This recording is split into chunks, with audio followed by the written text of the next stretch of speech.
Members of City Council and members of the school board, please attend the call meeting of the City Council to be held in the 6th floor conference room, 801 Crawford Street, 6 p.m., Monday, February 24th, 2014, for the purpose of a public work session. In addition, you may consider a motion to go into closed meeting by order of the mayor. Mr. Cherry? Here. Mr. Edmonds? Mr. Meeks? Mr. Moody? Here. Ms. Simmons? Here. Ms. Randall? Here. Mayor Wright? Here. Okay. Dr. Daniels. Here. Reverend Fleming. Present. Mr. Lamb. Here. Mr. Parent. Here. Ms. Ridenhour. Here. Mrs. Williams. Here. Mr. Bridgewater. Here. 7 and Mr. President. All right, very good. Well, good afternoon, everybody. I want to thank you for coming to this joint meeting, as we customary have each year, where you get an opportunity to present your budget and your opportunities and challenges, and hopefully afterwards a little Q&A. And without objection, Mr. Chairman, I'd like to turn it over to you and the school board if you're ready. Okay, And welcome each of you. thank you. Mayor Wright, Vice Mayor Cherry, members of City Council, school board members, and others assembled, good evening. Good evening. Thank you for the opportunity to present our budget. As you will hear, this budget is based on needs. It will be referred to as the superintendent's budget. However, this year, the school board has had a chance to have input so that this in part belongs to us, although we will not vote on it until a later date. We know we can only ask for the funding. It's up to the governing body council to determine that amount. Each of us are members of one of the two independent bodies. Hopefully, each will be respectful of the other while moving through this process. Our children require lighter resources, and without them, they would fail. Our presentation will be given by Dr. Stuckwish, Superintendent, and the Assistant Superintendent for Budget and Planning, Mr. Christopher Steele. Okay, thank you. Doc, how are you, sir? Thank you, Mr. Mayor. Good evening. Good evening. Mayor Wright, Vice Mayor Cherry, members of council, Chairman Bridgeford, Vice Chair Daniels, members of the school board, Manager Rowe, and all of those assembled this evening. This evening is the 12th time for me to be presenting the Portsmouth Public School proposed operating budget in this joint meeting of City Council and the school board. It is the 12th meeting. It'll be the last time that I'll be meeting with you to carry out this duty. Tonight, I would like to approach this budget presentation from a little different direction. At this point in time, I believe it's incumbent upon me not just to present columns of numbers, bar graphs, line graphs, pie charts, although you're going to see these tonight. I feel I need to talk a bit about the context of this budget, about its setting in the Portsmouth community and in the lives of the children that we serve. The first section will be about student achievement, about enrollment, about the city's economics, about assessment and requirements, and the second section will be about funding and expenditures. Technical glitch. We'll follow along on your printed thing, Kelly. Hold on, where's that? We had it up there a minute ago. I think it, that. Did it? Okay.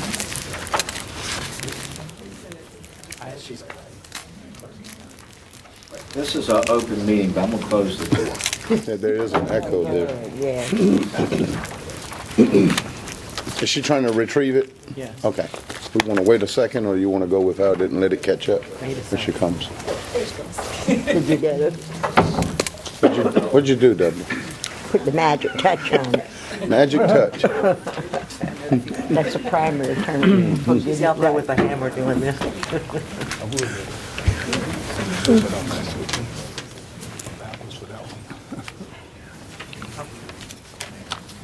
Sorry, we'll be with you in just a second. You're fine. Daniels.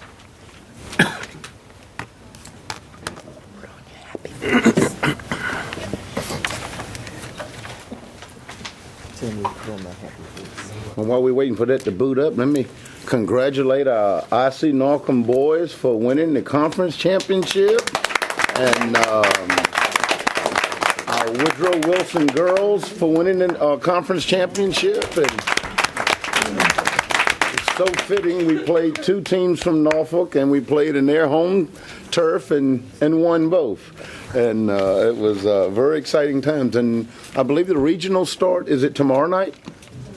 They start the first round. Yeah, the first round starts tomorrow night. So, and I think we're hosting here in Portsmouth. I don't know. I think Norcom is playing the Suffolk School. Kings Fort, yeah. Yeah. And I don't know who the girls are playing. Wilson They're playing girls. Another Suffolk school. Another Suffolk school. So let's hope we can get on the run. We're going to clean up. It was very good. It really was. And actually, we did an excellent job hosting. I think some of the games were hosted at Norcom and over at Wilson the other night, Deep Creek. And I was talking to their principal and some of the others, and they were very complimentary of how things were. And they wanted to win, of course, but we told them that's another story. But We're going to send them that's with right. our cheers. Send you back home with love, right? Yeah, we didn't want to be bad hosts. We didn't want to be bad. And actually, the principal at Wilson, Mr. Johnson, was the conference chairman. The chairman of the conference, and yeah, he did an outstanding job. Deborah, are we buying enough time? Okay. Well, since we're still on sports, and I believe the track team, Norcom, won the conference, and Churchland was runner-up. I think Keith Nance told me that Saturday we had the walk out at Hoffler Creek. So congratulations to Churchland and to the Norcom boys track team. Okay. I never go to track. You ever do track? Yeah. They always do everything I can't do. I need to walk more. And we need to You can walk. always wish them well. I thought you were a runner. I'm trying to walk.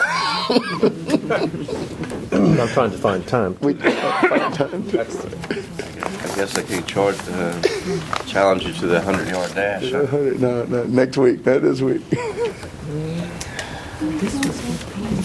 So they don't run 100 yards anymore, I guess, metric.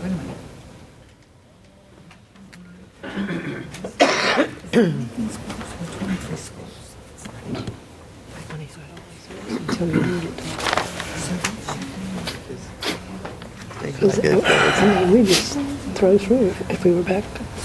Maybe.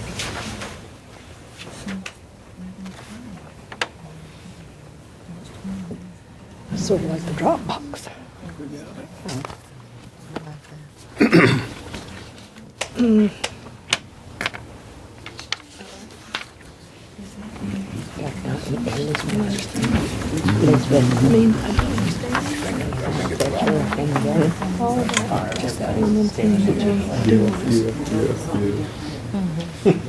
You want me to keep talking?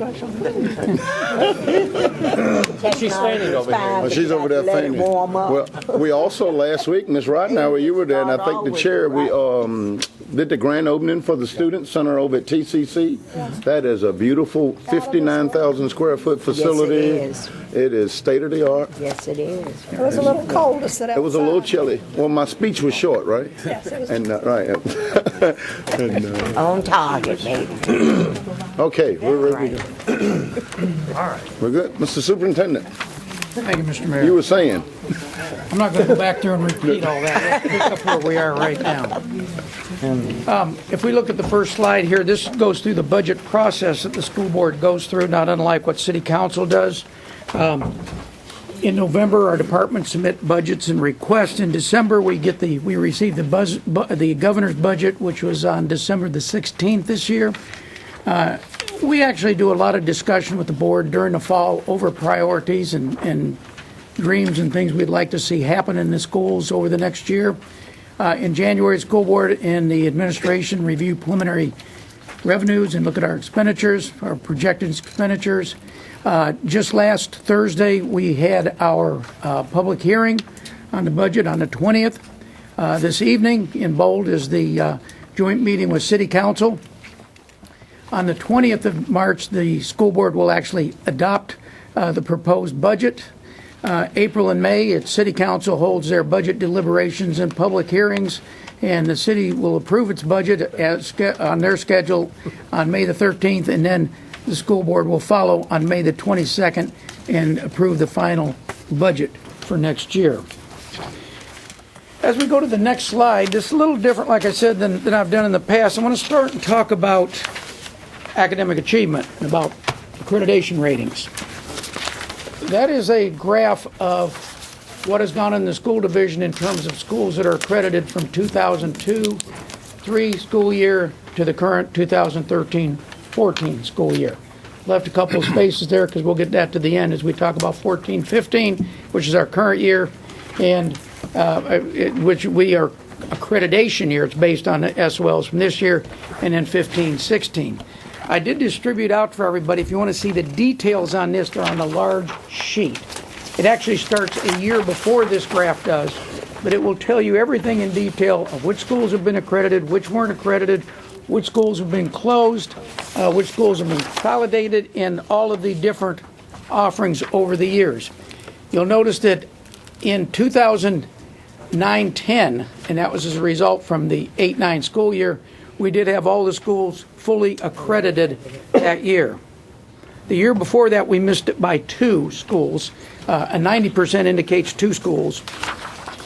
The following year, we lost 1 school. We missed it by 1 school, by 1 point in reading in 1 school. Else we would have had 2 years in a row. The following year, we actually had the year that you see the 89 up there on the right side.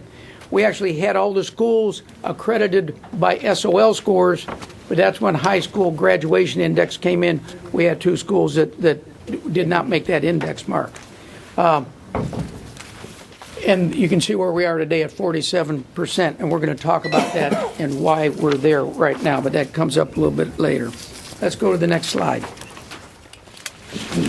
What this slide shows is what our average daily membership, in other words, what is our enrollment in the schools since 2003 up to 2014-15, which is a projection. You'll notice that there were tremendous drops in the school division up until around 2007-8. In fact, if you were to go backwards in time to the 70s, there were over 27,000 students in the school division. There's been a consistent drop due to a lot of reasons probably in the city, but we're at probably a little bit more than half of what we were in the 70s in terms of student population. But what I really want to note on, and why I'm using this piece of information, this piece of demographics, is over the last 7 years, we've only varied by about 150 students out of 14,000. So things have been pretty stable. So student population is not that much of an issue in the budget. It's been relatively stable. The 14,000, that's not really a drop at the end. That's what we're building the budget on. We're always conservative and build it on less than we anticipate. We actually expect that to be probably 14,170, 14,180 when we actually get the enrollment in next year. Talk a little bit about economic issues in the city.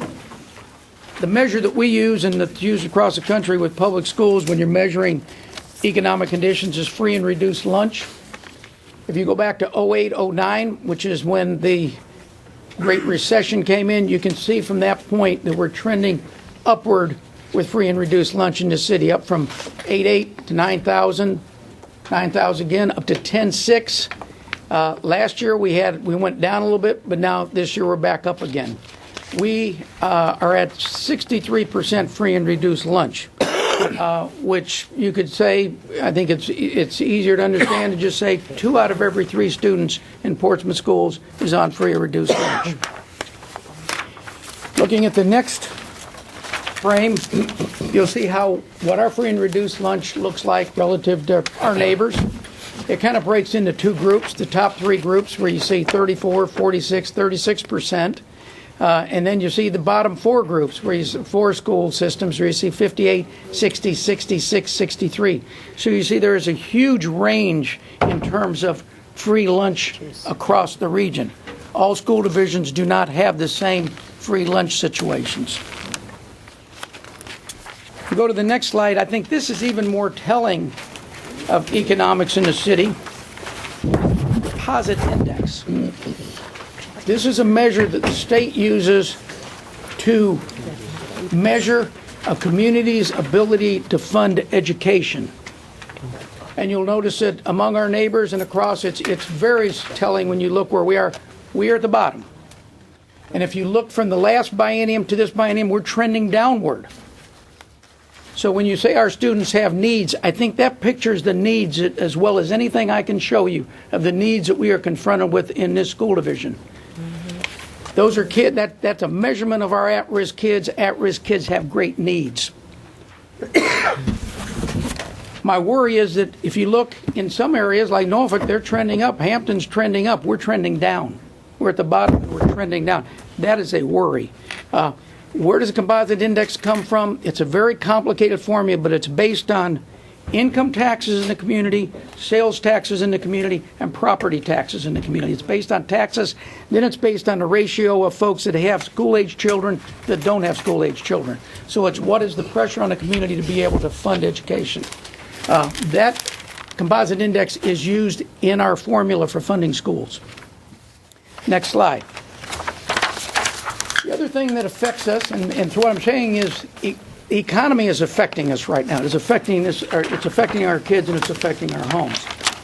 The other thing we've been dealing with since the high water mark of 9/10 is increased state accreditation demands.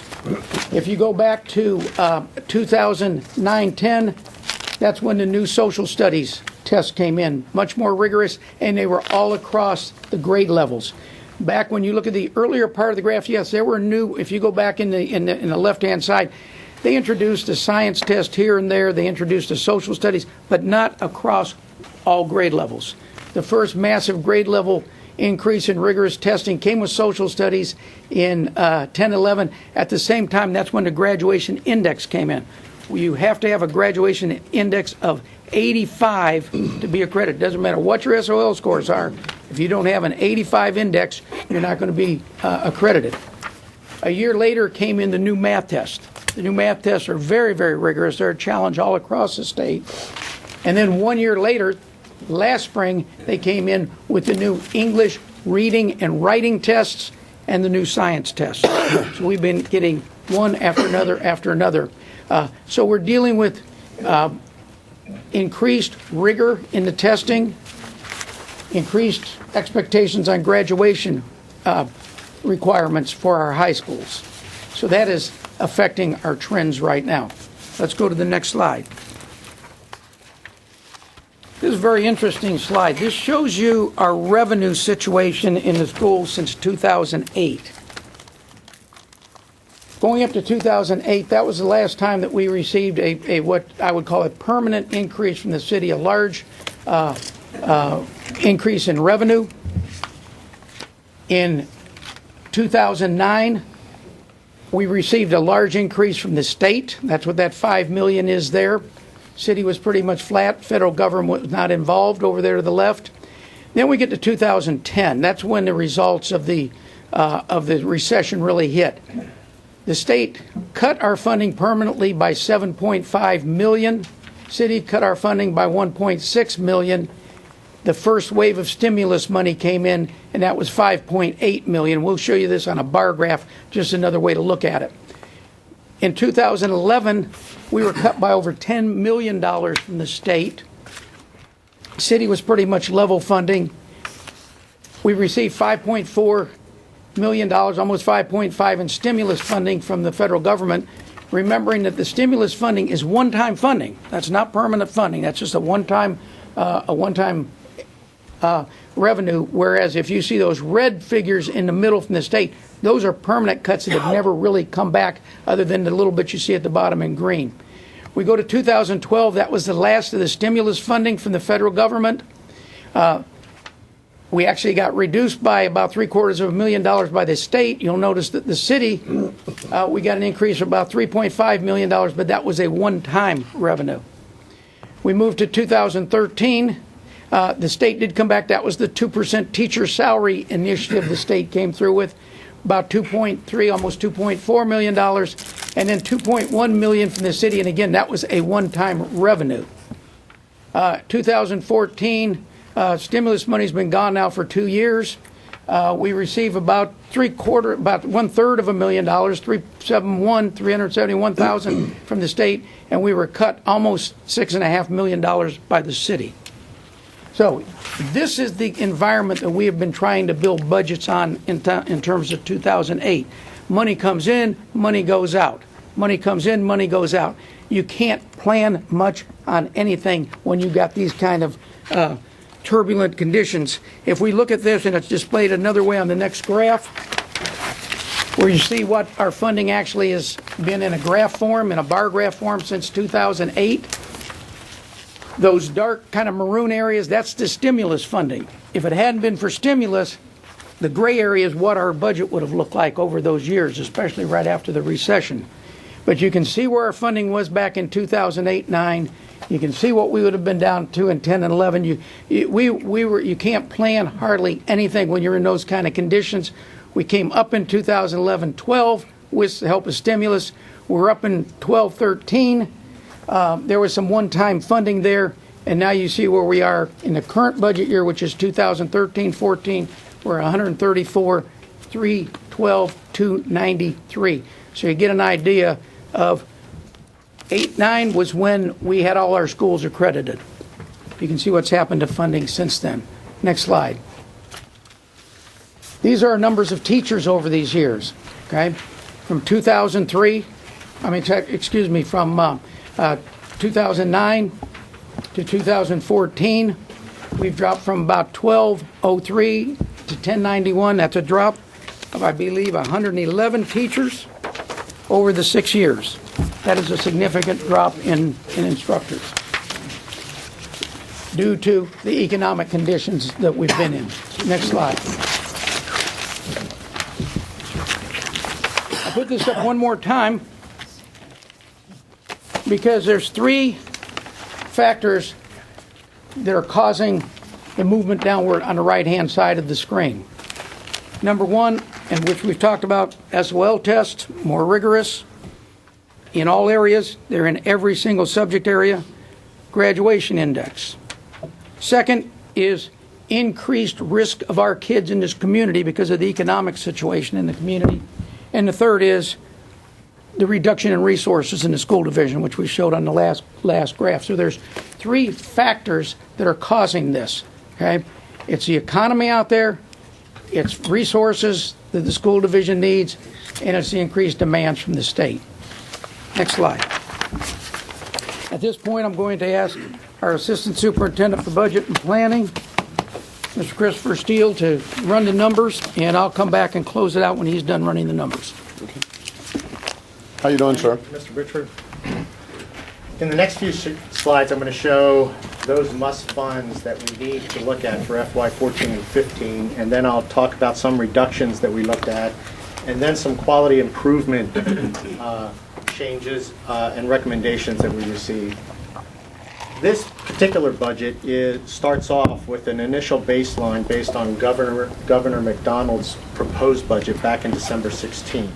And so currently we're using that as a baseline. As you know, the Senate and the House of Delegates are working on different versions of their budget, and there are some notable slight improvements that we see, but we don't know what the end state of that is until they go into joint conference. Of the budget highlights of the must funds, we know right off the bat, if looking at the baseline from the previous year, we're looking at increases in VRS of about 3%, health insurance of 12.8%, liability insurance, initially our estimate was 10. We recently heard in talking with the city risk manager, we may be able to reduce that as much as 5, so we would be able to reduce that probably by about $75,000. Homeless transportation increase. Some of you may be familiar with the McKinney-Vento Act, which is a federal act that requires us to transport homeless students, and the number of homeless students has increased not only in Portsmouth but nationwide, and to accommodate that we've had to increase our transportation costs to make sure we comply with that act. IT and infrastructure improvements to support mandatory testing and instructional requirements. As you saw in the previous slides, there's increased emphasis on the rigor of meeting new standards at the state, and part of the transition was moving a lot of the testing completely to computerized testing. To that end, we've had to increase our capability and infrastructure to meet those requirements, and that's what that amount is for. The student assessment upgrade, again, with the new standards and trying to track student performance, to meet the new benchmarks, the student assessment upgrade is considered critical to make sure we're measuring through the school year how our students are performing in meeting those benchmarks. Next slide. Some of the budgets that we're going to see, of course, you know we're closing Burton's Point, and that was an auxiliary facility that we were previously in. We've been in a budget hiring freeze since last August, and currently we have a number of positions, 59 positions, that we're looking to eliminate based on mostly current vacant positions. So right now we're not looking at any positions being eliminated that are currently filled. These are positions that were previously budgeted. They were in the previous budget baseline that we're looking to eliminate. Next slide. Quality improvement recommendations. What we have here for $9 million is a priority list. The top priority is at the top, and this is going to be 2 slides, so there'll be a continuation on the next slide, of those things that the administration and the school board feel are top priority items that we need to get funded, or we'd like to get funded for the next fiscal year, that we think will have the biggest impact on improving student performance. The first one is a 2% salary increase. Second one are 26 additional instructional assistants and reading specialists, primarily at the kindergarten level. Holiday pay for 10-month non-exempt employees who currently don't get holiday pay. 27 additional teachers and 18 additional ops support staff. And you saw from the previous slide, we've had a steep decline in the number of teachers, and this is an attempt to build back some of the capacity, especially in those critical areas that will impact the performance on accreditation. Increase all clerical and security to 8 hours. Currently, our clerical and security have slightly less than 8 hours. The security, I believe, are at 7.25 hours instead of 8, and clerical are at 7 hours. And this is to bump up everybody for consistency purposes up to 8 hours. Academic program improvements. Dual enrollment has been a growing program and very much in demand from our students and schools. And also Saturday tutoring, which again will we think have a big impact on improving student performance in those critical areas. Next slide. Instructional technology software. This is to keep up with the latest instructional methodology to take advantage of technology in the classroom. Increase substitute pay to the regional average. Currently, Portsmouth is below the substitute pay average in the region. So if you have a pool of substitute teachers that are looking to go into a school district, we feel we need to be more competitive to get those good substitute teachers into the district. Restore prior year cuts in instructional supplies and paper. Restore prior cuts in academic professional development. Playground equipment. This is a first tier of those schools that we think have the highest need for replacement equipment. We actually have a phased program, and the other schools are in a phased replacement program. Restore prior cuts to operational materials and supplies, and a district-wide athletic director and athletic trainer. Next slide. So if you look at our general fund revenue overview and looking at the last couple years and then what's being proposed, here are the changes that we're looking at.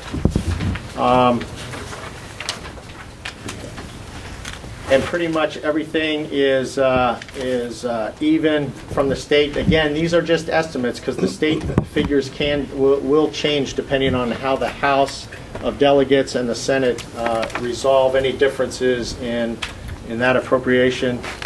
And then it's divided into city funds, federal funds, and other funds to come up with the total appropriation that we're looking for in the proposed superintendent budget. Next slide. This is just a pie chart view of the previous chart, which just gives you an idea of the fact that about 63% of our budget, almost 2/3 of our budget, comes from the state, 35% come from city funds, and a very small percentage come from other sources. Next slide. On the expenditure side, this is divided into categories. So it's the same numbers on the revenue to make it balanced, but we're looking at these major categories where the money is proposed to be expended. As you can see, instruction is the biggest user of the funds. In 2013 and 14, it was about 72% of the budget. And in the 14-15 proposed budget, there's a slight increase. It's about 73% of the proposed budget.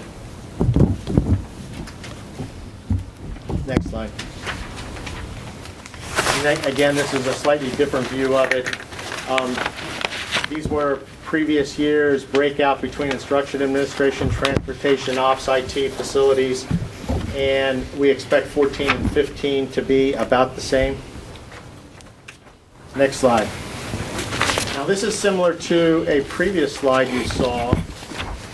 However, we've added 14, 15. In the previous slide, we stopped at 13, 14. So here we have the 14, 15 projection of 147 million. And you can see that it's less than 2008 and 9, 2009, 10 with the stimulus. But you should also consider that when you're looking at 147, a couple other major events happened up to that point. One is in 2012-13, we had a mandatory requirement to contribute 5% to VRS. So we're talking about 4.1 million of that, which was a VRS increase. If you consider health premiums and some of the property insurance increases, and some of the other mandatory VRS contributions that we've had to make, like the 1 for 3% for this year, you're probably looking at a budget figure in comparison to the others, if you factor those in, that would explain some of the increase over the previous years. Next slide. This shows all funds.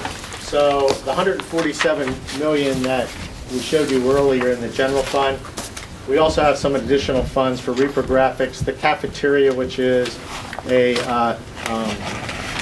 enterprise type fund, along with the reprographics fund, the school grants fund, where we get grants from different sources, the risk management and insurance fund, where we contribute to the shared service between the city and the schools on that, and then the textbook fund. So the grand total of our expenditures, we're looking at 175 million in the superintendent's proposed budget. Next slide. Another component of the school's request is going to be combined with the city's capital improvement plan. As you know, all the departments within the city submit their capital improvement plans, and these are the educational requirements that we've submitted for FY15. And these are the highest needs. Of course, as you know, this is a multi-year fund, and we have some other projects that are scheduled in the out years. And at this point, I'm going to turn it back to the superintendent for the last few slides. Thank you, Mr. Steele. Can we go to the next frame? Back to the accreditation chart where we started. We come down to this year where we're at 47% of our schools. That's 9 out of 19. Actually, Wilson High School has made it in all SOL testing areas. It missed it by graduation index by 1 and a fraction of a point. So it's very, very low. And Norcom is above 80 on that. So we've come up considerably on those graduation index. We work around the clock on doing that. What this graph shows is where are we going to be this spring, which will affect the test scores, which will affect our accreditation ratings for 2014-15. We will gain schools. I guarantee we're going to gain schools, because when you look at last year, we had one school that missed it by 1 point in one area. We had another 2 more schools that missed it by 2 points in one area. We had another school that missed it by 4 points in one area. Wilson missed it by 1.5 points on a graduation index, which is over half of the ones that are not fully accredited. All of them are accredited, they're just not fully accredited. The next question we've got to ask is, and that's what we're about tonight, where are we going to be in 15-16? Where are we going to be in 15-16? Because it's a factor of tests, it's a factor of needs of our children, and it's a factor of resources available to teach our children. That's where the budget comes from. Next slide. Next steps for us will be March the 6th. We will have a work session where the school board will now take the budget and do some last changes if they wish. That is up to the board. They've worked on it extensively. There might be none, there might be some. But then on the 20th, the school board will actually adopt the proposed budget, becomes their adopted proposed budget, and submit it to the city. Next slide. In closing, for many of our community's children, our public school system is the one best chance to set their goals and achieve their dreams. It is their way up. Through our Early Up, STAR-based and STEM programs, AC-13, First College programs, we've built opportunities where none existed before. Through the hard work of our teachers and principals, supported by Dr. Tricia Fisher and her team, we strengthen the academic achievement of our students. All you have to do is look at this chart and see what's been going on in the school division for the last 11 years. Through the support of our parents and our community partners, we have made our schools havens of hope and progress. The school board's budget is fundamentally not about money. It is about potential. It's about needs. It's about developing opportunities for our city's children to improve the ways they will travel through their lives. It is about the future of our families and our community. It's about hope, and it's about vision. At this time, I'm prepared to accept comments and respond to questions. Okay. Mr. Chairman, anything from the school board? Okay, let me first of all, okay, let me thank you all for that presentation, and first start off with saying, as you all know, I've got a great appreciation for what you do and what we've done, looking at this snapshot here over a 10 or 11 year window as to where we were and the achievements that we've made and how we've kind of tapered down in these last years here, which brings me to my first question.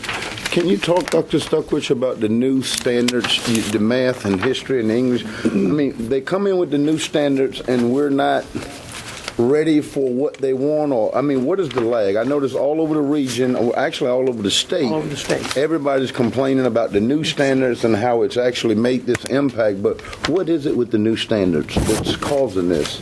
I think I'm going to defer to Dr. Fisher, who's our Chief Educational Officer, to talk, because she's in the weeds every day with I understand.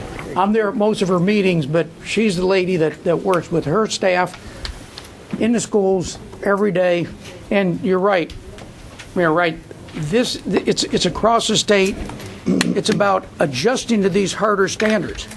We don't have a problem with the standards. It just takes time to adjust to them, to change our teaching. You have to change the teaching. We're looking at things that are not rote memory anymore. It's about thinking skills, and it's about very complex mathematical requirements. Dr. Fisher. Thank you, and good evening. Good evening, Doc. Council member, Mayor Wright, members of the board. Actually, Mr. Wright, you're quite right in the fact that the standards are changing.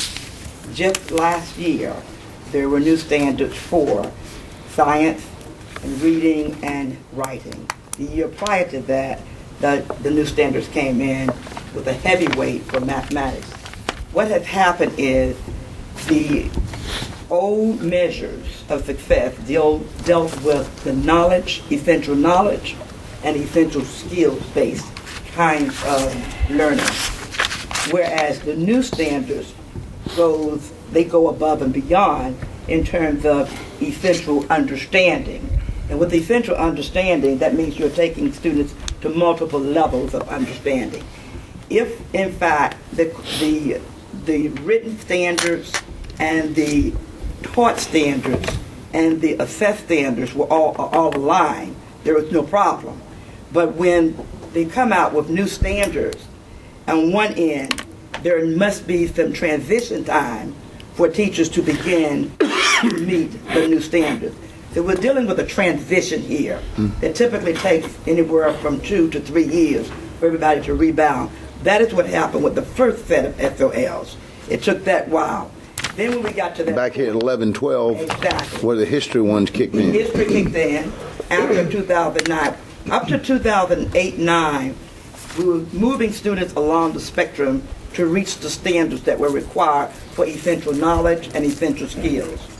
After that, we got history, mathematics, followed by the science and the English reading and writing.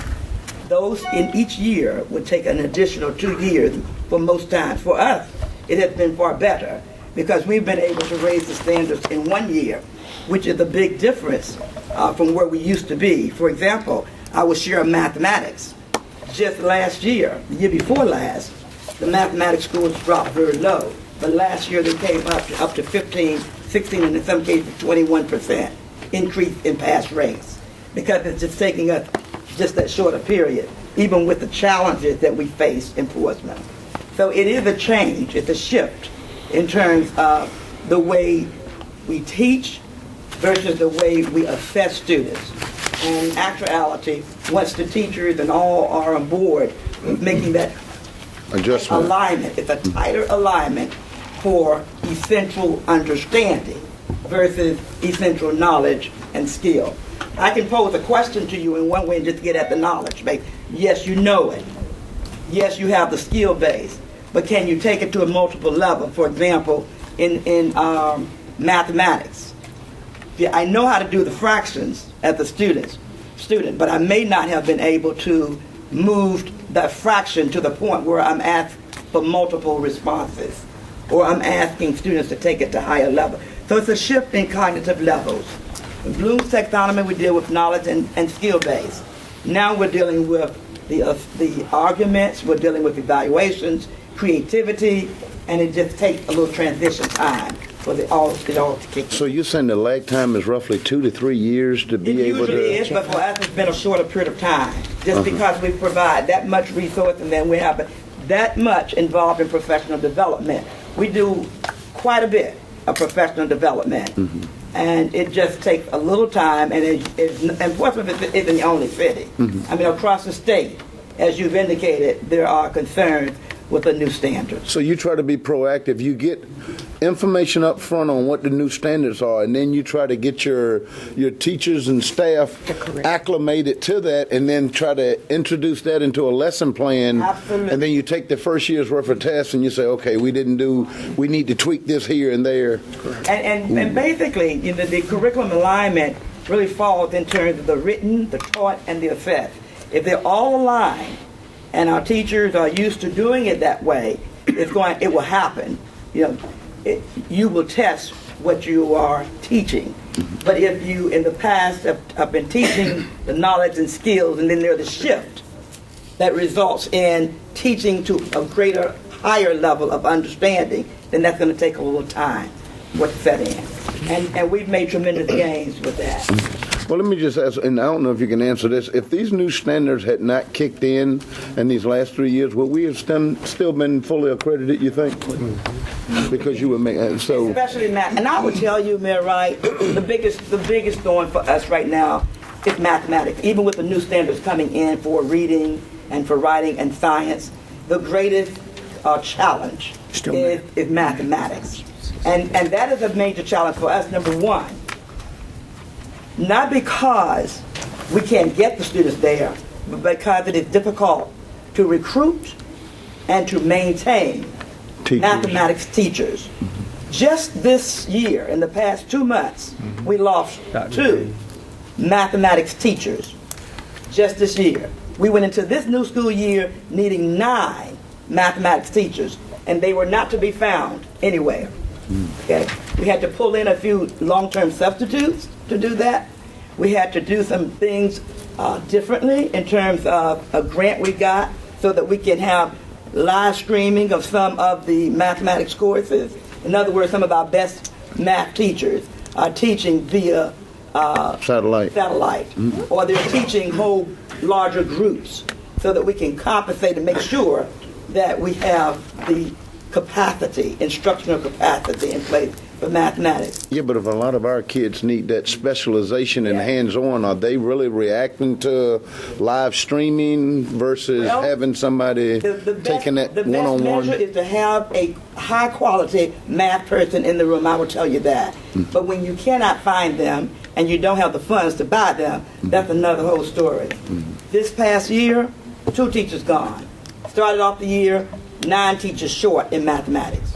But we're pulling it through, and you'll be surprised at what the scores are looking like for mathematics based on the additional support and in terms of professional development and in terms of what the teachers are really doing in the classroom. They're doing a wonderful job to try to compensate for some of the shortcomings that might be there with respect to mathematics. Dr. Daniels? Okay, I wanted to say part of the problem when you change standards and the students have gone to pre-K and to K and to first and second and whatever, you need to really start there. You obviously don't live in an ideal world, so the other students will never learn what they should have learned. But if you could start there and bring them up for what they needed to know in math for this and what they needed to know in that, and by the time you get them to 7th or 8th grade, it would be easy because you would have given them the background. Now you have a teacher, like she said, has to be a very good teacher because you're teaching the students without the proper background. And somehow you've got to get them there. And you can't wait 10 years or 11 years or 12 years to get them there. 2 or 3 sounds like a long time, but it depends on what you're teaching. Now, I know 10 years ago I said to some of the math teachers, your math is not up to where it ought to be.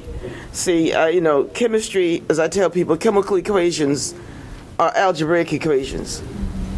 So I worked as a mathematician for a while, so I knew that it wasn't there. They said, but this is what we are doing with the students now, this is what the state says. I complained to the state about their standards a long time ago and recently as well. They say that when the students graduate, they still don't know what they need to know to go to a job or to further education in technology or to go to college. Sometimes they don't know either of the 3. I said, that's your fault. You set the graduation standards. Before the SOLs, we had it so you had to have a C average to graduate from high school. And when they started the SOLs and all these other standards, everything got confused because we had gotten special permission from the state to have our standards. So we sort of dropped that and tried to fight with their standards because you're doing so many different things. But if the state feels that their standards are letting people out who are doing this and everything else, and the woman giving the conversation to the Virginia School Boards Association finally said to me, I had to ask somebody besides her. Well, I say people are devious before they are stupid, and they knew that if you don't have the standards high, some people will not try to meet them, and you're looking for people to fail if you want some people to fail, and I think that happens all of the time. When I first got on the school board, they had all of these certificates that you could get, certificates of attendance, certificate of this, and graduate with certificates. And they had no standards practically. So I wrote to them and asked them, what could you do with these certificates? And they sent me a real nasty letter back, and they didn't follow it through. They didn't know what the students did. And I sent it to the Secretary of Education for USA.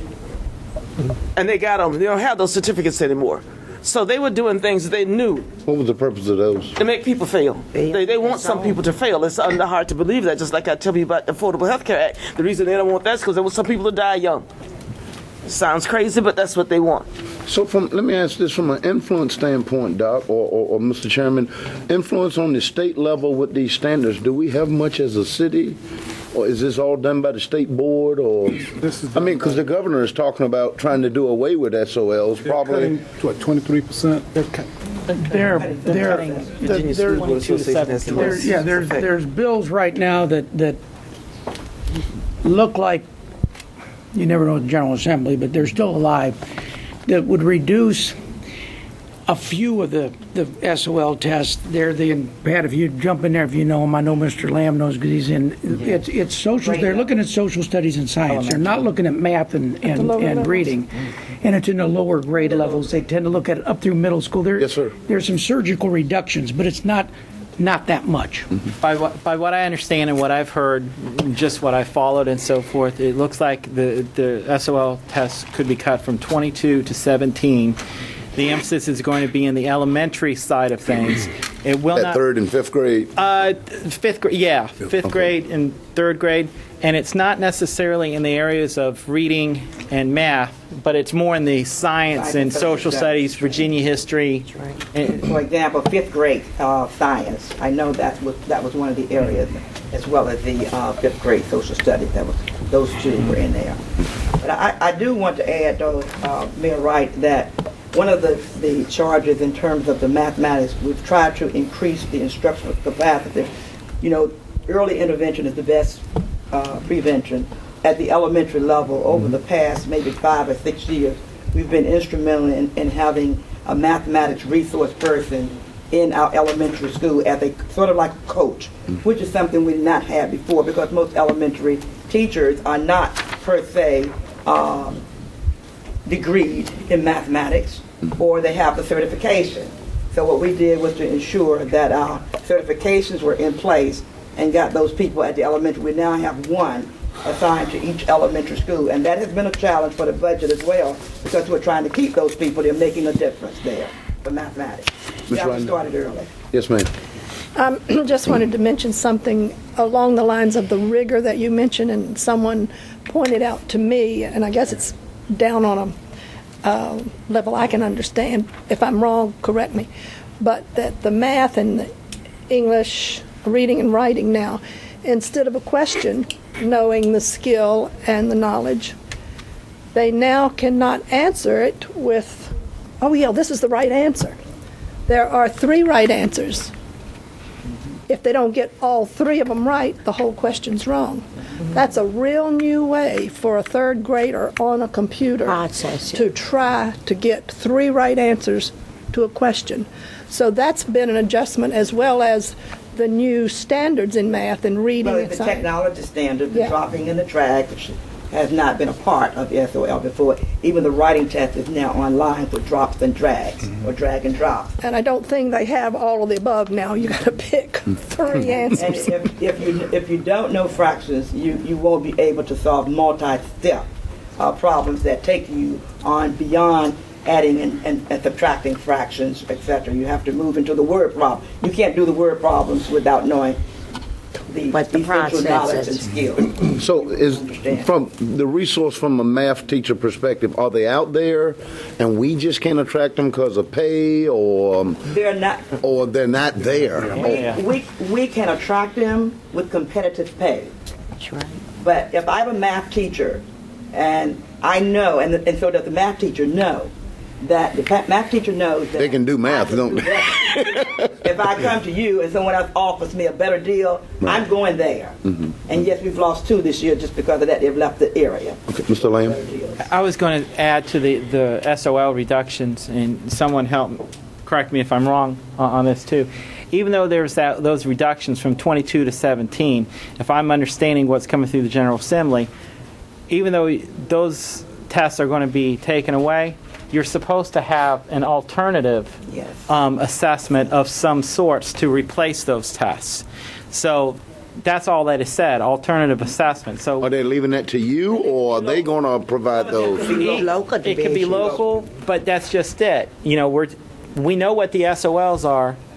We do not know what alternative assessments are going to be.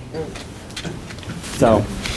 All right, Mr. Meeks got a question, but before I turn it over to him, in the beginning of the year, when you try to figure out your budget and what you're going to do from a program and an instruction perspective, knowing you can't overspend your budget because, one, it's a violation, and looking at your chart going up and all of the fluctuation in whether it's coming from federal, state, or city, what is your process, or what is the decision process that you go through before you start the year? Because you got to make a call. We're either going to go with this or not, because based on the projections, if I overspend my budget, we don't do that. I mean, can you do that in a quick minute? We actually try to stay a year ahead of it, because as we've lost money, we don't want to be taking people's jobs away. So as we look forward and we see there are problems, we start vacancies.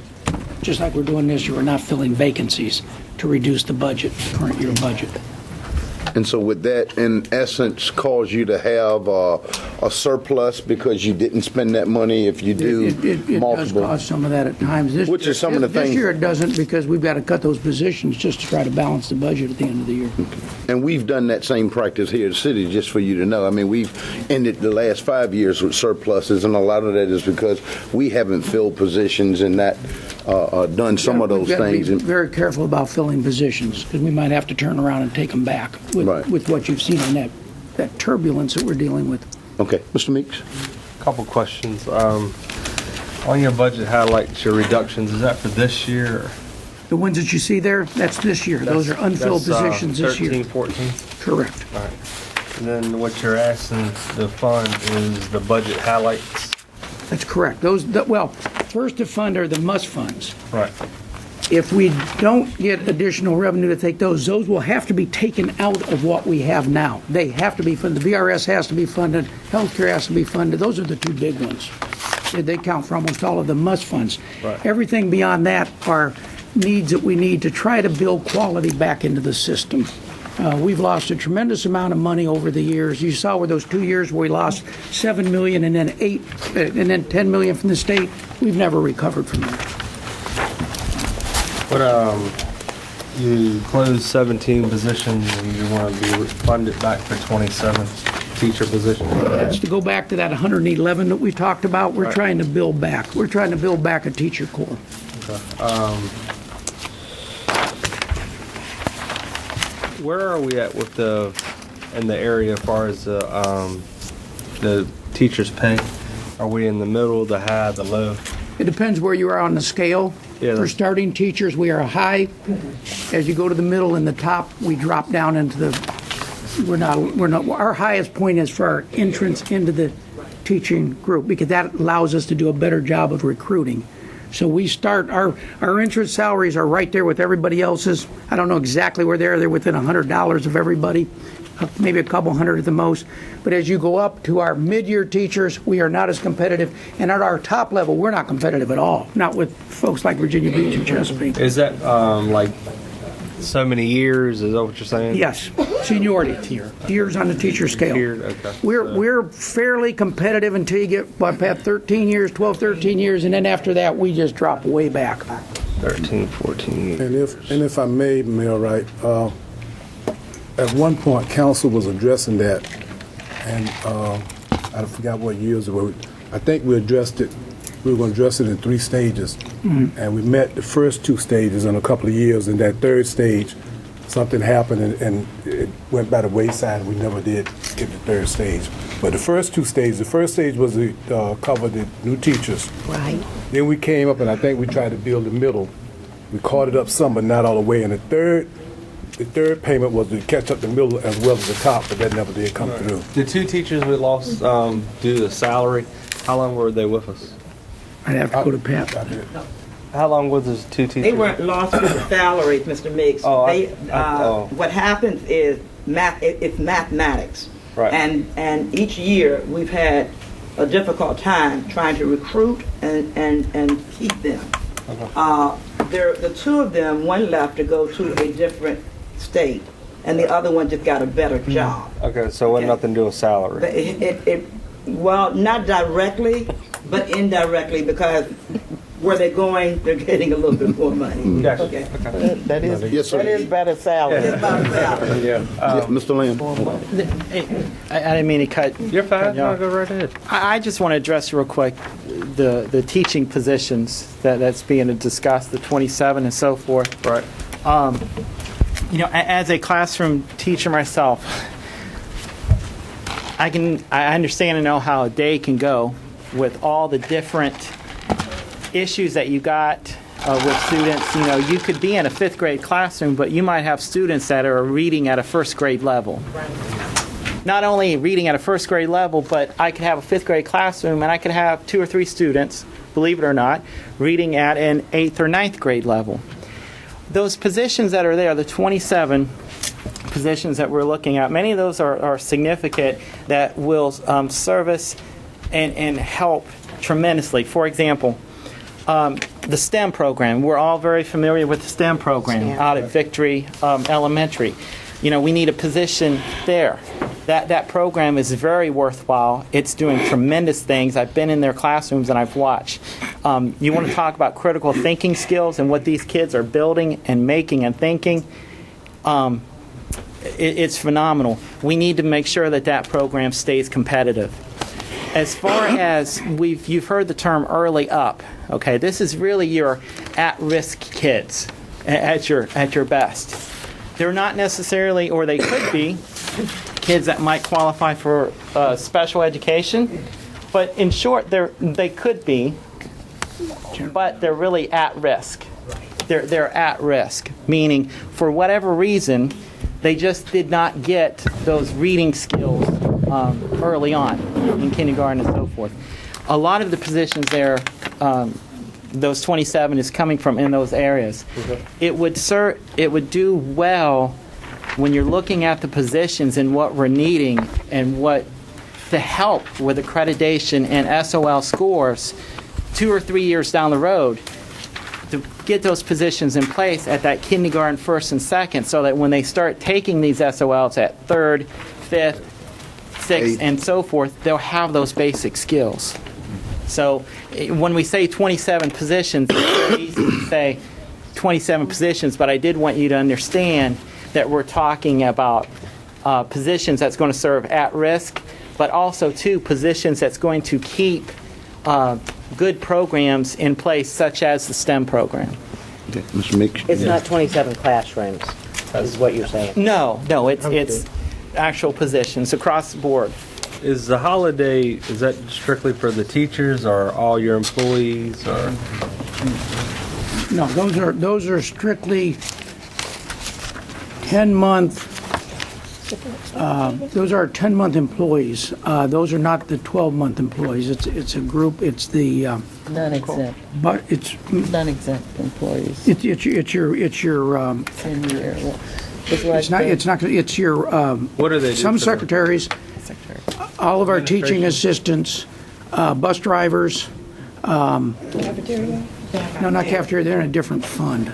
Well, it does affect me, but we got to pull that out of a different fund. They're in a whole different fund. It is your people that are basically your hourly employees.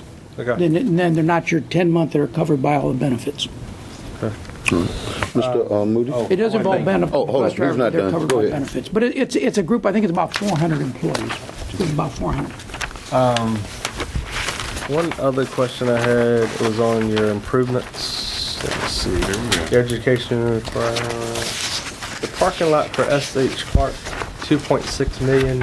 What do y'all? I mean, I'm just asking. That's to consolidate bus parking. Okay, so that's for all bus parking. That's primarily bus parking and White Fleet parking. But we're trying to consolidate the buses over there since the buses are serviced in the city garage right behind.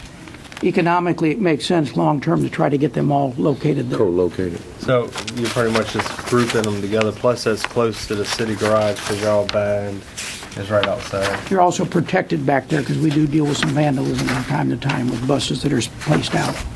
So none of the buses are going to be parked out. They're all going to be located at this one location now. I think there'll still be the Churchland. Help me out. I think there'll still be the Churchland lot, and it'll be the Clark lot, and that'll be it. I think the third lot that's been out there will no longer exist. Okay. All right, Mr. Moody? And we've been parking them at Wilson High School. We won't be doing that. That'll come back to Clark. That's just for the parking lot. How many acres is it? Do you know? I don't know that off the top of my head. I think Mrs. Mencia Joseph knows because she was working on that before she went to the city. Actually, we had found another location to consolidate the buses that we were working on that would be a lot less expensive. I have a schedule, to talk with. What we were thinking about was with the TRT lot, there's an ability to expand. With the TRT lot, we actually moved Parks and Recs off of the other side of that lot, on the other side of Finks, and so we think we might be able to move the buses from Wilson there very soon, and that way we might not necessarily have to pave the area behind That might be a savings. Is that something y'all are entertaining, or would y'all entertain if it's a savings? We work with the city on that. Capital projects are all with the city. Are we losing anything not having them co-located there with the garage or nothing? Okay, all right. So we'll look And at it's that. also, it's more complicated than dollars too. It's also a land use matter. What makes the most sense land use. That's right. Okay. All right. Mr. Meeks, I'm sorry, Mr. Moody? You were in the M's. Hey, thanks, Mayor. Couple of things. The enrollment. It seems like I gather that we've kind of resigned ourselves to the enrollment's going to be about half of what it was in the 70s. My question is, what's the potential number of students that could be in public schools in Portsmouth? Do we know that number? I mean, what is our building capacity? Total building capacity? Elementary. Not building. What's the Potential for capacity the city? of school-age kids in Portsmouth that could be in our public school systems? Do we know that? I'm not sure that's one you could really answer, Councilman, because that has to do with family structure and the families that are in the city and demographics. I would think census would have that number of school-age children. I know that's broke down. And what I'm getting at... oh, you mean in the grades right below, like in the 2, 3, and 4-year-olds? Well, from first grade on through high school. What you're telling me that in the 70s we had 27,000 students. Now we got 14,000. What I'm asking, what's the potential enrollment on school-age kids in the city of Portsmouth? I'm not sure if I understand. You mean if all students in Portsmouth went to public school? Yeah, I think I understand the question, Councilman. Not a hard question. No, Okay. you could look at the census on that as well. But I think what you're asking is, what is the total number of students that potentially students. would be in Portsmouth Public Schools? You would probably have to look at the numbers of students that were going to private school. You'd have to look at the number of students that were homeschooled. And then the one number, or the one area that would be very tricky to look at is the homeless number.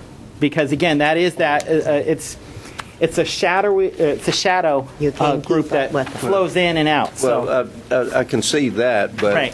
I would think if you take the number of school-age children on the census, right, minus understand what you're asking now. 14,000, that's Yeah. what I'm getting at. The enrollment is money.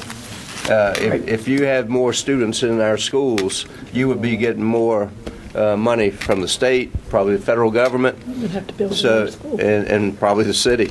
Build more schools. And our schools have improved over the years, but I don't see the enrollment being bumped up. So That number is probably in the hundreds. Apparently that message is not getting out, and my question is, what are we doing to move that number up? There are not 27,000 school-age children in this city, Mr. Moody. We're talking school-age children that are not in public school in the city are in the hundreds, not in the thousands. They're in the hundreds. Ms. Williams? The only thing I could think is, new families moving into an area, they certainly look at the school system. And I've always said we need to do a better job selling our system. There are so many people that talk negatively about the system that the kids don't go there. They have no investment in the system.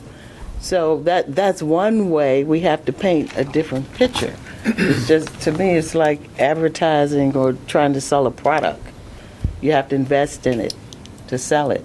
I believe in, you all hear this every year, I guess, I believe in public education. My children went through the system. My grandbaby's in the system. And certainly, I'm not trying to sound any kind of way, but we have the means to put them in private schools. But I believe in public education. And I can tell you, she's at John Tyler, and she's getting a very good education. She's in first grade. There are 29 kids in her first grade. They need paraprofessionals back, those teacher assistants back, because they don't have them, and we're trying to build that back up. But she comes home and she reads to me, and I am just impressed. And I can tell you that her parents are looking for a house now, I'm trying to keep them in Portsmouth because I like Portsmouth Public Schools. Well, So- with examples like that I would like to see that enrollment number going up. I got one more question, Mayor.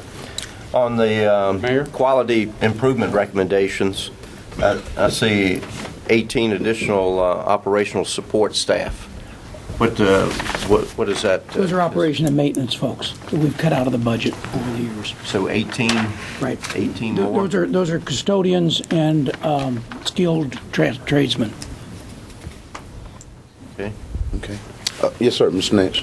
To go back to the census and demographic information, since the 70s, our population in Portsmouth has aged quite a bit, and there's not that many 60-year-old people having young children. So you also have to look at it as being directly proportional to your population. Now, how has your population aged, Mr. Rowe, since the 70s? What percentage of non-childbearing year people do you have that we didn't in the 70s? Do you know that figure? I don't know off the top of my head, but I do know that our population has declined. Okay, but has it aged? Yeah. Certainly, the average age has gone up in Portsmouth, but I don't know that number. I mean, I think Bill's question hit at how many current students could possibly come to public schools, and Ted nailed it. I mean, yeah. I mean, I don't know what that number is. You guys probably know what It's in the hundreds, probably. But you look basically for the last 6 fiscal years, the Pretty much the same. pretty much stagnant. It hasn't decreased or increased basically. So, And that's at a time our population has declined. excuse. So, The population. so I think we're doing a better job of attracting people. Okay. And to Ms. Williams' point, and you talked about us doing a better job of selling our product in our school system, we, and Dr. Stucklish, we missed each other with the lead Hampton Roads people that was here last week. We had a group of about 50 people throughout this region that came here and spent the day here in Portsmouth. And I kind of ended the day with a recap of what we're doing and all of the programs, and they were absolutely stunned with the things that we were doing here. And I think the Admiral had to cut off the questions. I had questions out of the wazoo with people wanting to know all of those types of things. What you doing to market that? We didn't know this. We didn't know you had these things. So, yeah, I don't know what factor that is, but it does play a factor when we highlight these negative things and not all of these other good things that are going on in the schools. Ms. Simmons? 2 questions. The first one, I just need clarity. I'm confused. Back to your 27 teachers that I understand are not 27 classrooms. They're different people. This time last year, we had a long discussion about adding 18 teachers. Correct. And we did that. And we wanted to do that and pairs, and we couldn't do it all. Right. So did we add those 18 or no? The city council, did you add the the figure, 18 or no? let me finish. The figure was 1.1 million, if you remember. Within 3 weeks of that time, we got hit with sequestration and lost over $900,000 out of Title I. And so we were backfilling into Title I with most of that So money. this is not 27 on top of 18 last year? We didn't get the 18 because You we had never to got the backfill 18. because we Okay. lost all those through federal funding that dropped All right. off. Everybody knows about sequestration. All I don't right. need to go there. That's, okay. Yeah. Question 2, much bigger question. I'm looking at your 12.8% health insurance increase, which I understand everybody's health insurance is going up. Right. Again, did we not talk about trying to combine health insurance and save money for all the taxpayers? Stockbridge Road, did we get anywhere with that? Anybody? Everybody's scratching The their answer heads? is no. The crickets in the room. I'm still ready to talk. Mr. Chairman. We put this up at a couple of meetings, and when we finally came out with the problem, the final answer was, if we did it, it looked like we were going to lose money, and if we lost money, where would we get that money to pay for it?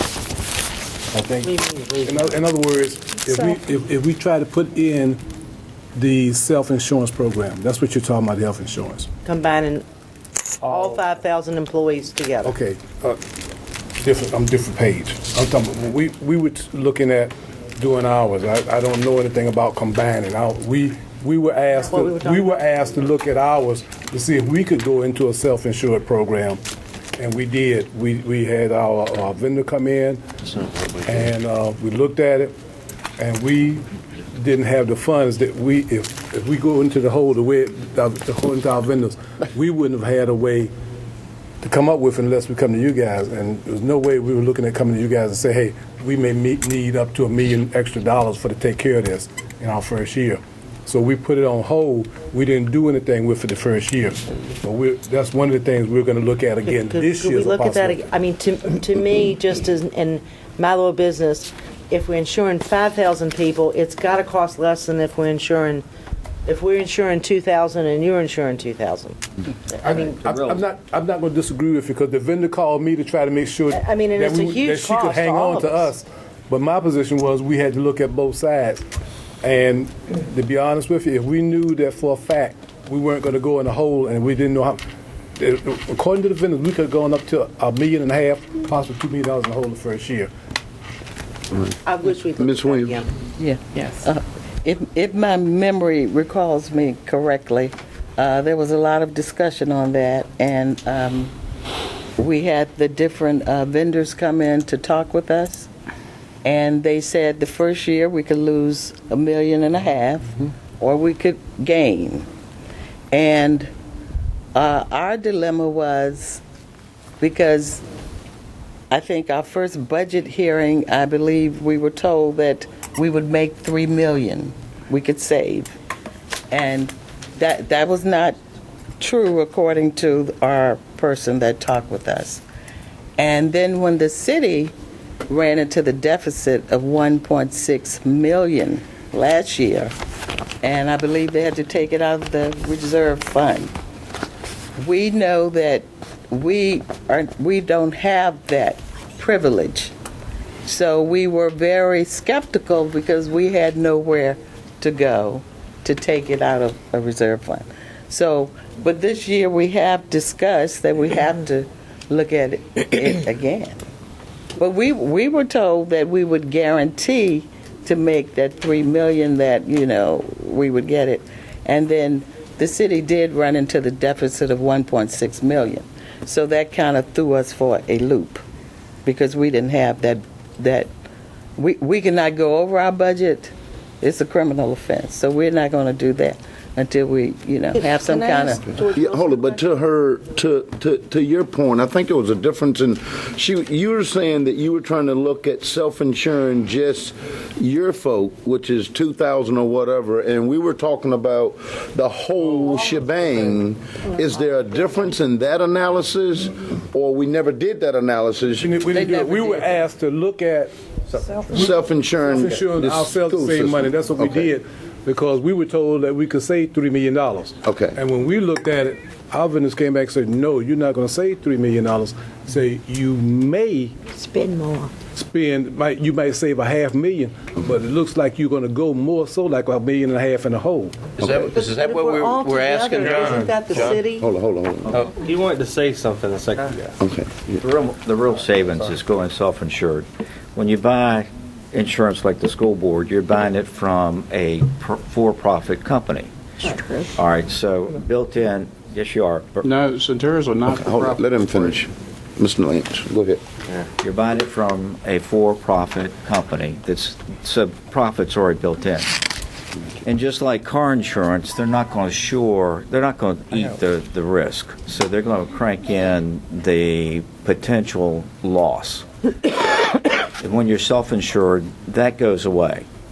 And yeah, you'll have from time to time losses that exceed what your expectation is. But the council did not go to the general fund balance. The health insurance fund has a balance. And if you would go self-insured, you would build up a balance too. You can't predict when people are going to get sick, but for the most part, the law of big numbers come into effect, and you got a lot of young people. We talked about young people you hire people right out of college, and they tend to be healthy folks. So you have the potential of saving money.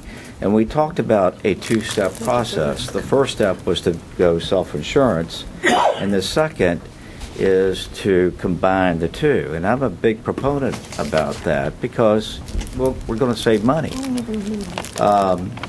If you're dealing with a for-profit company for your advice, then their advice is going to have a certain spin. The best alternative is to get advice from a company that doesn't sell a product at all. That their sole business is to look at what your losses are, what's happening with health insurance trends, and the trend is that health costs are running about 10% nationwide, and that doesn't make any difference whether you're a private company or a public company.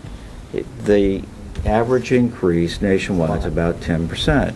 And so we all have to be smart to figure out how we can cope with that 10% increase. Okay. So if we look going forward at doing all 5,000 and we, the city, own up to whatever the losses will be, That's one way to ask George. so you don't have that burden, is that legal? That's what. Is that something we can do? And maybe, George, you want to look at this, but if we do that and say, okay, well, let's go combine all self-insured, all 5,000, and I think the school board indicated that they got to a certain point and said because of the difficulties in getting an approved budget last year, they didn't want to have to revisit asking for an additional appropriation. That would be, I mean, if you had a combined system, and you're certainly allowed to have a combined system, if you have reserves, if you have a surplus in your insurance fund or your self-insurance fund, you can go to that, and if you exceed that amount, then you just have to go to your undesignated fund balance like anything else. It's an expense that the city and the school board would incur. But at that point, we don't care if it's Susie, school teacher, or Mr. Police Officer, right? Right. And then y'all take that off your budget number, right? Then it becomes a liability of us. Think about every big insurance company. What do they invest in? They invest in stuff.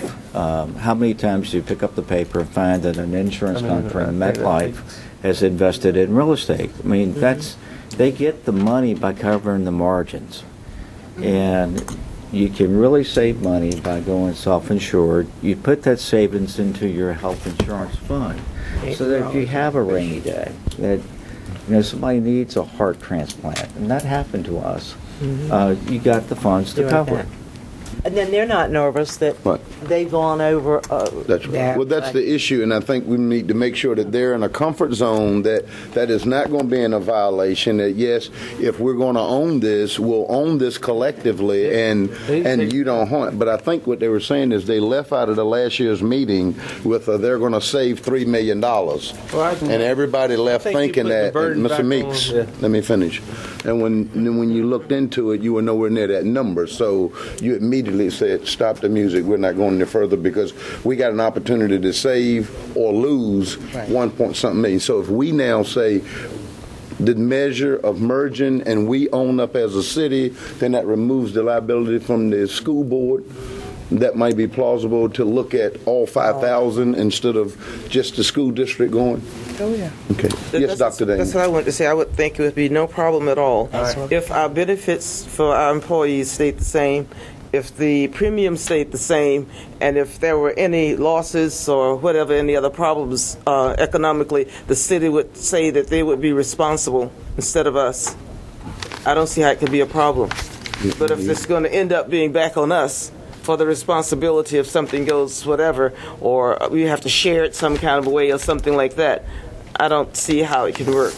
We ought to be able to absorb that, though, and whatever that is, we'll figure that out after. We don't have enough budget to absorb anything. That's the whole problem. So no, I'm saying we, the city, not you. Yeah, the city. Oh, right. Yes. Okay. We, so the city, could absorb that. The city will. All the losses will be the city's problems, and we would have our same benefits, our same premiums. I don't see how it could be a problem. Okay. Well, we don't know that till we look at it. Yeah, well, Nobody listen, would yeah. guarantee what. You look at the total picture. Yeah. Even your private company doesn't guarantee premiums. Mr. Meeks, I'll get you next. Get back to what your budget highlights were.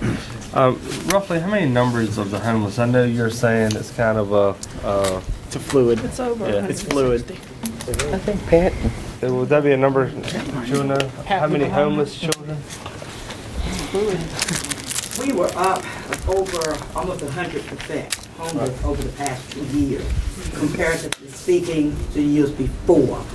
We are up in terms of the amount of money that we're providing for transportation, over $200,000. Is it 10 kids, 50 kids? It's more than that. It's over 100, I mean, I don't- 150 or something like that. I don't 150 have the kids? exact number, Ms. Meeks, we can get that for you, but I know we're up 100%.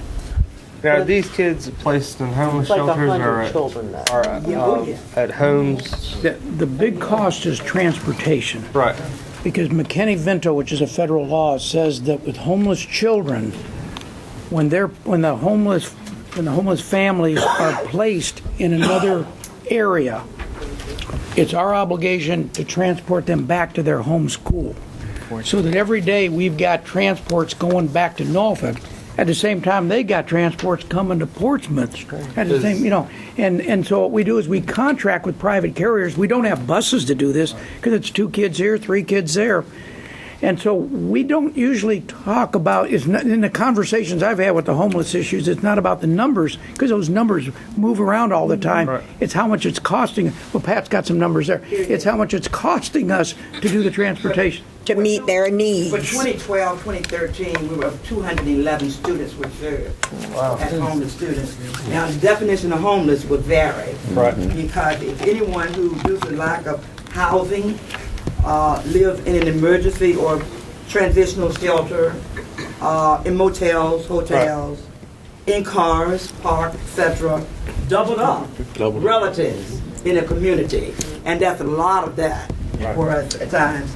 In the above conditions and migratory child or youth, and unaccompanied youth, that's probably the minimum number, unaccompanied. But most of them are the double up and then the shelter type of ones. But in 2012-13, we served 211 students. Okay.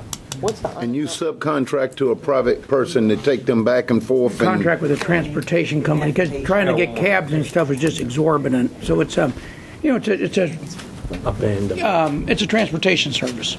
I think we use the same one that Norfolk uses. Okay. I believe we Mr. do. Bill asked a question about our capacity, and then Ms. Ridenhour said something about building schools. What is our capacity of students that our schools can handle right now? We'd have to add that up. Mr. Steele might be able to add that up. But we're close to capacity at elementary. We do have some capacity at high school. Middle school, we're probably fairly close to capacity. High school is where we have some capacity. Some. What elementary we're at? Elementary, we're getting, what, do you have that over there? Elementary for grades K3, we're at 18-to-1 pupil-teacher ratio. No, they want to know how much capacity is in the school versus enrollment. Yeah. How many more can we add How many in? more can we add? Yeah, that's. At the elementary level, we would be in dire danger if we add, let's say, over 200 or 300 more in the schools that we currently have, only because for grades K3, there is a K3 class size initiative that's governed by the demographics in the area. All right. What about your middle and your high? I know you said you have room in your high. Middle Because is, sooner or later, these kids are going to get to middle school, so, I'm just. we can get you that information. Let us get you that information, because I hate to just say off the top of my head what it is. But I know that we have a little bit of capacity at the high schools, more than we have at the middle of the elementary. Is there room to, for your middle schools to be added on, or? Depends upon the. Oh, yeah. Well, the thing that you always have to consider when you're looking at adding on is what are your core facilities? What is your cafeteria, your gymnasium, your offices, those kinds of things? And how much you just can't add on classrooms. Right. You've got to look at your core. But as you look at our enrollments all the way up from K-12, they're pretty consistent. They're right around 1,200 students in a cohort. They might vary by 100 or so, but it's very, very consistent right now. But if you're almost at capacity at elementary, here in the next 3 to 5 years, you're going to be pretty much at capacity now. And I think thinking forward, you should be looking on your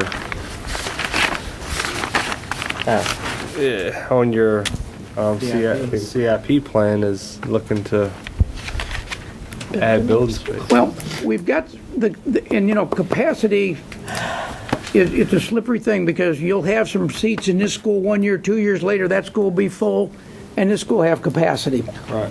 Before we would go to building, we always look at rezoning. We've done a lot of rezoning. Since in the 11 years I've been here, we've rezoned over and over again because a lot of times it's just a couple streets this way or a couple streets that way, which can prevent you from having to build a whole building because we want to use the capacity we have before we start adding on capacity. We're probably okay for the next few years. I don't think there's any dire need to be building a new elementary school. Mr. Nance. Thank you, Mr. Mayor. Getting back to the health insurance issue and coverage, one thing you've got to realize is our school division has a higher than average loss ratio. Okay?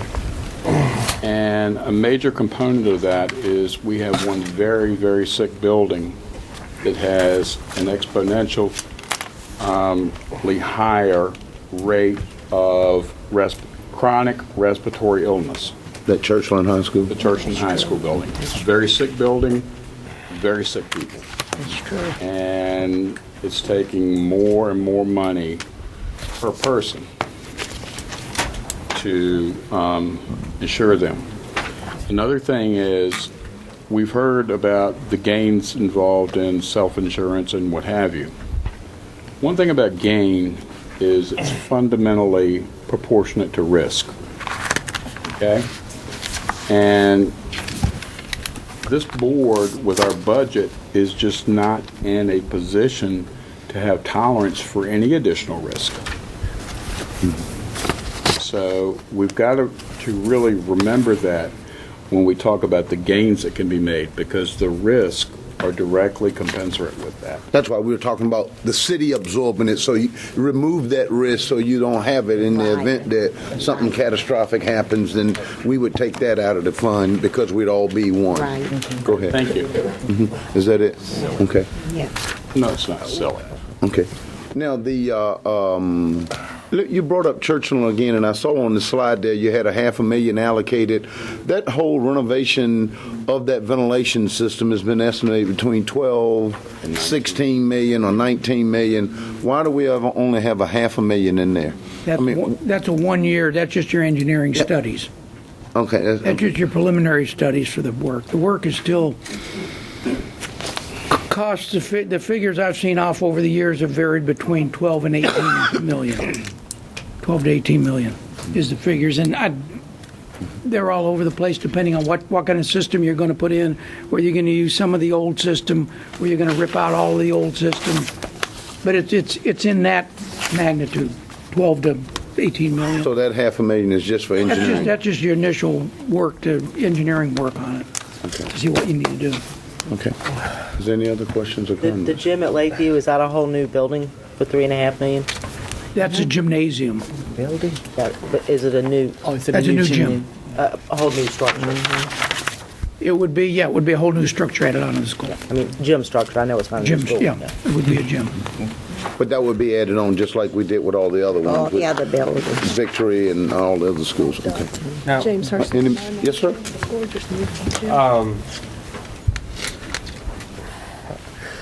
Make sure I got this right. You said Churchland is a sickly building. Right. The people that are working there are getting sick?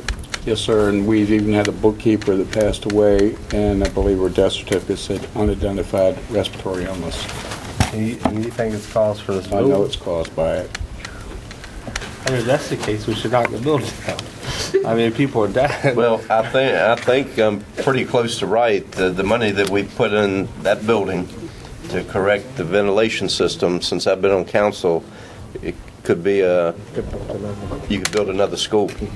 And you know, to say that we need to put more money in it, and back a few years ago, that was going to be the remedy. It was going to correct it.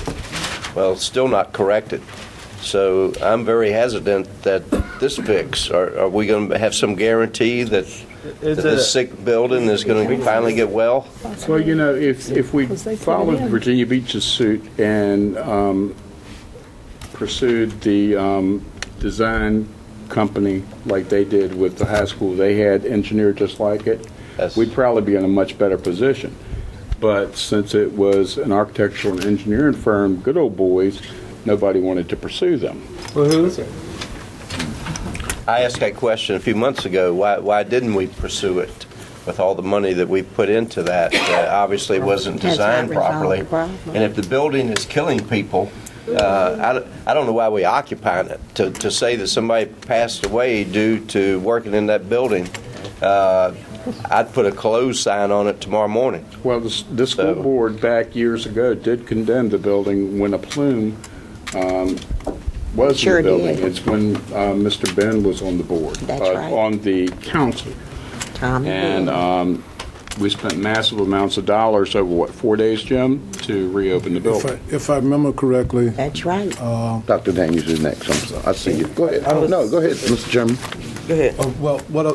And Mr. Nance said part of what I was going to say. Number one, we try to do it partially. Virginia Beach, I think they closed their school over the summer and just gutted everything out with the HVAC system and put all new stuff in. And the building belongs to us, but if I remember correctly, the city built it. Right. Built that building. So, you know, we haven't done anything with it because, and like you said, and I don't know if you put $8 million. I've heard figures between $6 and $10 million being put into that building to try to correct the system that's there. I don't know because everything was on the city side. But over the years, I know it hasn't remedied the problem. And you're right because, and I was told it'll never be right unless they gut the building and take everything out and redo it all over, redo everything at one time. Don't try to use anything old. Just gut it and do like Virginia Beach did. Well, I can tell you, when this came up last year, I actually went over to Churchland, and Dr. Bechtel, she and I walked through the entire building, and we went and saw some of that patchwork with the screws coming through the roof that was not properly done, that caused some leakages in those areas. But we walked in classrooms, from one classroom with kids sitting in there with sweatshirts on, and the next one over, they were in there with them off because it was cold. It was, and I did not come in there announced. I came unannounced, and she was more than happy to walk me around, and we went through the entire school. It is amazing, that close proximity. I mean, even with my engineering mind, trying to understand the system and the zones and why this classroom here and the next one right adjacent to it has got such different air quality. And I don't know what we did. I know we assigned Richard Hartman before he retired about a year ago to look into that matter because there was a difference, and I think that might have been the first school that we, the city, said we would do the bill piece. And we were in charge of it. We couldn't even go in and look at it, or we couldn't even put our people in and inspect it or anything because the city had total control over it. But since this is a public meeting being aired, to say that somebody died there, I would say we need to get DEQ to certify that building is safe to occupy. It's a little different than having the temperature in one room higher or lower than another. It's an entirely different situation that the building could be killing people. I was under the impression that air quality piece, Mr. Nance, the air quality piece may have been rectified back with that mod. And it's just the temperature differential and the system that they use, which was mimicked with that Virginia Beach school and how they did that. That was my understanding from her. Dr. Daniels.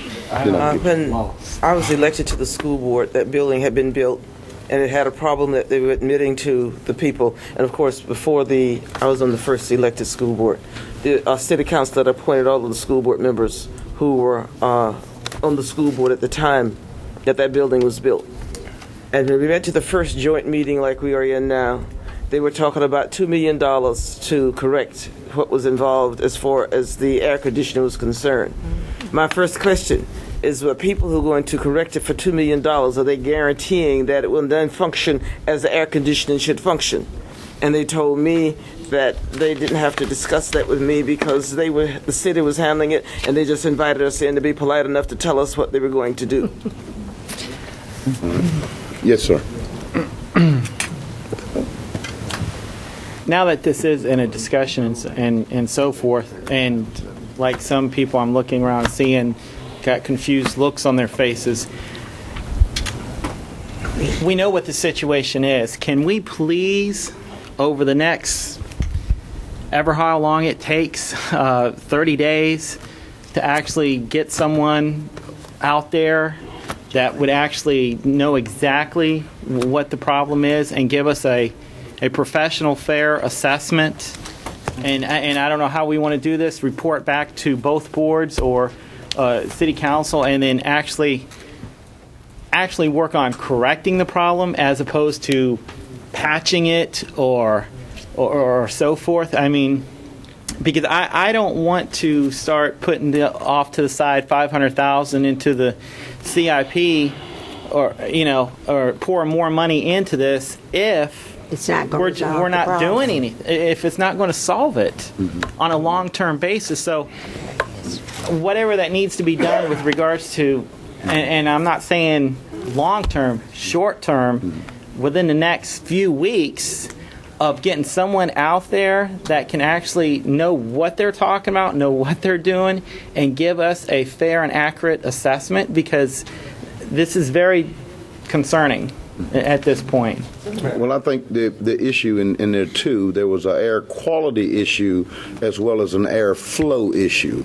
And I think the quality piece was the part of the initial, and this is from what I think Richard Hartman and some of the other engineers had got back with us on, with that initial patch job dealt with the quality piece, and don't know if it had anything to do with flow. And I think the differential in temperatures has something to do with flow. So I'm a little concerned about what you said there. But yes, and then Mr. Meeks, go ahead, Mr.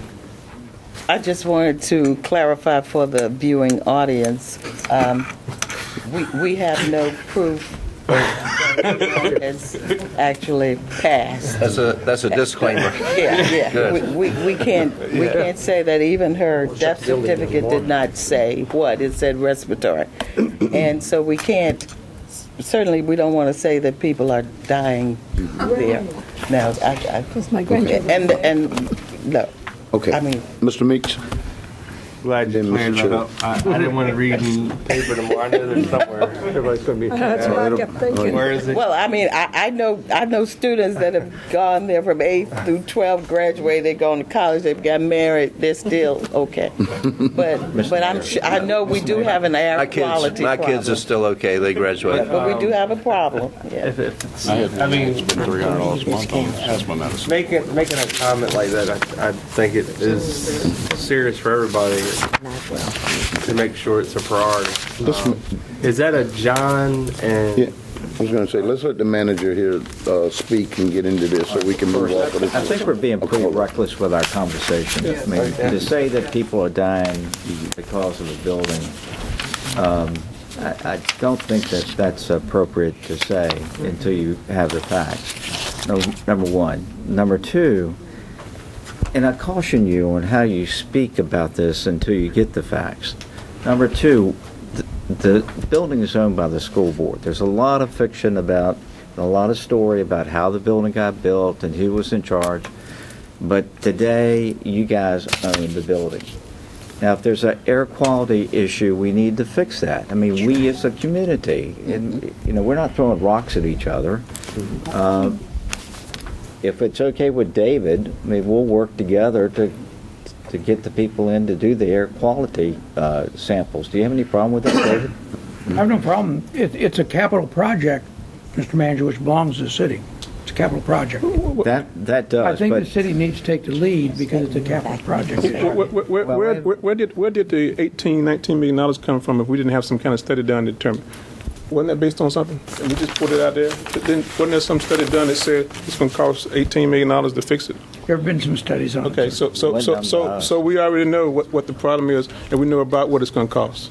The person who knows the system best is Mrs. Mencia Joseph, who worked in operations for us. She now works for the city. She knows the Churchland issue better than anyone. So my point is, we don't need to be rushing out tomorrow morning and try to find somebody to run out there to do what's already been done. We already had the people who were here when it was done. We just need to implement the fix. and update that cost, whatever it may be. Mr. Cherry, the problem is the fix. Yeah. The system is one of those systems, and I'd say Ms. Mincy Joe's comment, because we've dealt with this thing for years. The system can be kind of moved along, repaired, and that's what's been done for years. But the final solution of the system is to replace it if you're really looking for a final solution. But I'm not an engineer. Yeah. You need a mechanical engineer to look at that whole thing. I think when we were talking, we've had studies. There's studies. We've got studies in operation. It's been. I think talking to our engineer previously, I don't think to do a complete rip out and redo, we could do it over the summer months, and it would impact schools. And so I don't know if they had a stage approach. I don't know where we were with that, but I think that's where they got the $18 million, looking at taking everything completely out and doing Some the work redo. has been done on it. That's all I can say. There is some work that's been done on it. Years, so it's not So let's get that data and we'll look into Built a that. whole new Simonsdale school for $18 million. That was my point. That was my point. Mr. Sherry, you got anything else? No, I agree with the manager. We throwing out a lot of stuff that we got to be careful about throwing out, especially when we got people like me who's sitting here whose kid graduated from Churchland High School, in 2010.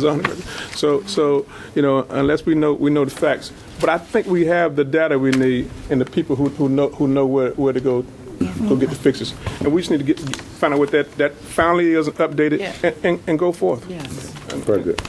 Okay, any other questions or comments? Well, I want to thank y'all for coming and appreciate it, and hopefully you'll be available for any questions later, Mr. Chairman. We can get back to you and the superintendent. And before Hold up, Miss Randall, I'm sorry. Miss Randall had a comment, and I've ignored you twice. I'm invisible. No, you're not. Sitting here, and I'm saying it. And I think I've been around here. That's right. In every school in this city for a while, and I know there are some air quality problems there. There are some heating problems with them because I'm so young. I may not know everything that you know, but I know what's wrong in most of these schools. Mr. Parent? Yes, ma'am. And I look around this table and I think about those that I've worked with, either as parents or students in those buildings. That's how young I am.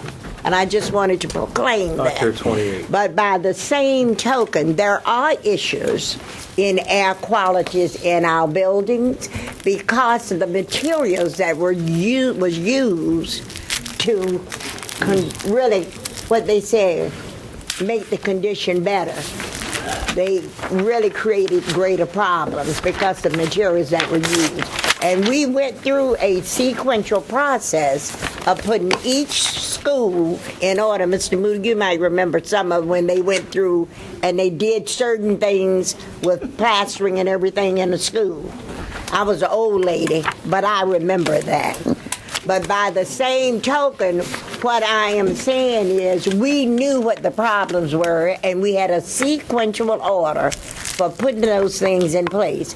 We have gone all around the barn to come back to do those things that we said we were going to do years ago. And I'm just saying to us, do what you put in place to get done, and you wouldn't be coming back to this over and over again. And I'm hearing it from you, and we knew it was there. And these people sitting around here knew it was there. We have some problems. Let's get it squared away. The children are the ones who are suffering, and that's our future. And we need to recognize that it's not about me, mine, I. It's about the future of the generations in our schools that are coming through these schools. And I'm sick of listening to that foolishness. Okay, thank you. And Mr. Chairman, I think you got some closing comments. Mr. Pern, I think Mr. Pern had something he wanted to add before you close up. I just want to know before we leave tonight, we have talked about health insurance. What's the next step? I've heard that we're going to be looking at self-insured, the city looking at combining the school board and the city. Total. Now, when I became a board member 4 years ago, I remember a study that was done by Wells Fargo. I think they did it, and they looked at the aging population of our school employees, and they looked at like the number of claims, because that's how your premiums are based on the number of claims. And my impression was at that time that because of the aging of our eye employees and the number of claims and then the different causes of heart disease and diabetes, that we were not going to be a good candidate to, I guess, combine with the city to merge together, because I know that was discussed 4 years ago when I came on the board.